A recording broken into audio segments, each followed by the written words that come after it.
आता बातमी बीएमसी संदर्भात। मुंबई महानगरपालिका निवडणूक राष्ट्रवादीची तिसरी यादी जाहीर झाली आहे। तिसऱ्या यादीमध्ये 30 उमेदवारांना संधी दिली गेलेली आहे।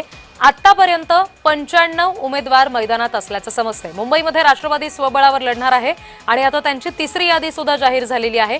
एकूण मिळून 95 जणांची नावे आता घोषित झालेली आहेत।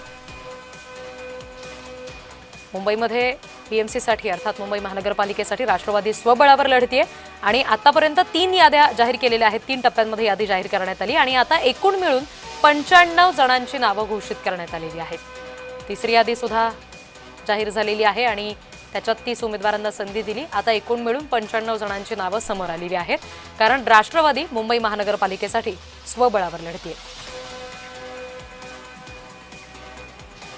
यापूर्वी सुद्धा 2 याद्या जाहीर झालेल्या होत्या आणि आता तिसऱ्या यादीमध्ये 30 उमेदवारांना संधी दिली आहे। त्यामुळे मुंबई महानगरपालिकेसाठी दादांच्या राष्ट्रवादीकडून एकूण 95 उमेदवार मैदानात आहेत। जी यादी जाहीर झाली आहे त्याचा सुद्धा एक फोटो आहे जो आपण स्क्रीनवर सध्या बघतोय।